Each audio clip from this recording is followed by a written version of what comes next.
പ്രിയ കൂട്ടുകാരെ, നമുക്കിന്ന് 4ാം ക്ലാസ് കിതാബുൽ ഫിഖ്ഹിലെ രണ്ടാമത്തെ പാഠം അൽ മിയാഹ് വെള്ളങ്ങളെ കുറിച്ചിട്ടാണ് നമ്മൾ ആ പാഠത്തിൽ മനസ്സിലാക്കുന്നത്.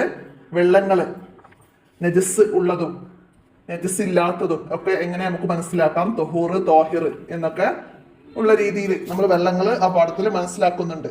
അപ്പൊ നമുക്ക് അതിന്റെ തദ്രിബാത്ത് ഒന്ന് നോക്കി എഴുതാം. എന്താണ്? ഫസ്റ്റ് നമുക്ക് വേർതിരിക്കാനാണ്. അവിടെ കടൽ വെള്ളം തന്നിട്ടുണ്ട്. കടൽ വെള്ളം എന്താണെന്ന് അതിന്റെ മുകളിൽ ബ്രാക്കറ്റ് ഉണ്ട്, അവിടുന്ന് എടുത്തെഴുതണം. എന്താണ്? കടൽ വെള്ളം തൊഹൂറാണ്. കടൽ വെള്ളം തൊഹൂറായ വെള്ളമാണ്. അപ്പൊ നമുക്കവിടെ തൊഹൂർ എന്ന് അവിടെ എഴുതാം. അടുത്തത് രണ്ടാമത്തത് ജ്യൂസ് എന്താണ്? തോഹിറാണ്. തോഹിറായ വെള്ളമാണ്. തോഹിറാണ്. അത് ശുദ്ധിയുള്ളതാണ്, പക്ഷെ അത് കുടിക്കാനേ പറ്റുള്ളൂ, നമുക്ക് ശുദ്ധീകരണത്തിന് പറ്റൂല ജ്യൂസ്. അതുപോലെ കള്ള് എന്താണ്? നജസ്സാണ്. അത് കുടിക്കാനും ശുദ്ധീകരണത്തിനും ഒന്നും പറ്റൂല. അപ്പൊ അതവിടെ നമുക്ക് നജസ് എന്ന് അവിടെ എഴുതി കൊടുക്കാം. പിന്നെ നാലാമത്തത് നാരങ്ങാ വെള്ളം എന്താണ്? അതും തോഹിറാണ്, ശുദ്ധിയുള്ളതാണ്, കുടിക്കാൻ പറ്റും, പക്ഷെ ശുദ്ധീകരണത്തിന് പറ്റൂല. അപ്പൊ അതിന്റെ നേരെ നമുക്ക് തോഹിർ എന്ന് എഴുതാം. അഞ്ചാമത്തത് മൂത്രം എന്താണ്?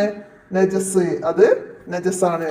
മൂത്രം നജസ്സാണ്. അപ്പൊ അത് മനസ്സിലാക്കാം. ഇനി നിർവചിക്കാനാണ്. തൊഹൂർ എന്നാൽ എന്ത് എന്നുള്ളത് നമ്മളവിടെ നിർവചിക്കണം. നമുക്കവിടെ എഴുതി കൊടുക്കാം. എന്താണ്? സ്വയം ശുദ്ധിയുള്ളതും മറ്റൊന്നിനെ ശുദ്ധിയാക്കാൻ പറ്റുന്നതും. സ്വയം ശുദ്ധിയുള്ളതും മറ്റൊന്നിനെ ശുദ്ധിയാക്കാൻ പറ്റുന്നതുമാണ് തൊഹൂർ. അടുത്തത് തോഹിർ എന്താണ്? സ്വയം ശുദ്ധിയുള്ളതും മറ്റൊന്നിനെ ശുദ്ധിയാക്കാൻ കഴിയാത്തതും. സ്വയം ശുദ്ധിയുള്ളതും മറ്റൊന്നിനെ ശുദ്ധിയാക്കാൻ പറ്റാത്തതുമാണ്. അതാണ് തോഹിർ. നമുക്കവിടെ എഴുതാം. അടുത്തതാ നജസ്.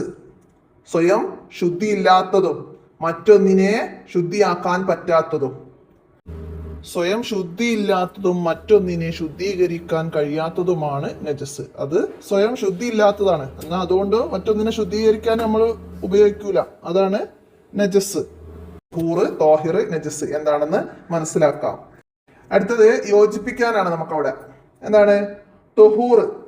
തൊഹൂർ എന്നാല് നമുക്ക് അവിടേക്ക് ഏത് വെള്ളമാണ് തൊഹൂറായത് എന്നത് അവിടെ കഞ്ഞിവെള്ളം, ലഹരി ദ്രാവകം, ഫർലിൽ ഉപയോഗിക്കപ്പെട്ട വെള്ളം, മഴവെള്ളം, ഇങ്ങനെ 4 രീതിയിലുള്ള വെള്ളങ്ങൾ തന്നിട്ടുണ്ട്. അപ്പൊ തൊഹൂർ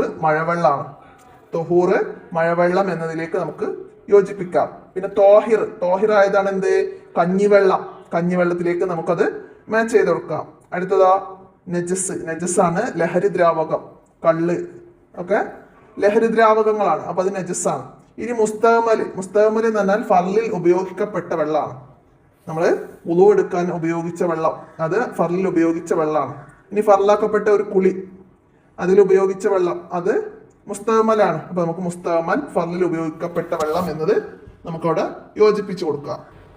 അപ്പൊ ഇത്രയാണ് നമുക്ക് ഫിഖ്ഹിലെ രണ്ടാമത്തെ പാഠമായ മിയാഹ് എന്ന പാഠത്തില് മനസ്സിലാക്കാനുള്ള കാര്യം. അപ്പൊ എല്ലാവരും മനസ്സിലാക്കുക, ഉപകാരപ്പെടുത്തണം. വീഡിയോ കൂട്ടുകാർക്കൊക്കെ ഷെയർ ചെയ്ത് കൊടുക്കണം. നമുക്ക് അടുത്ത പാഠവുമായി അടുത്ത വീഡിയോയിൽ കാണാം. അസ്സലാമു അലൈക്കും വറഹ്മത്തുള്ളാഹി.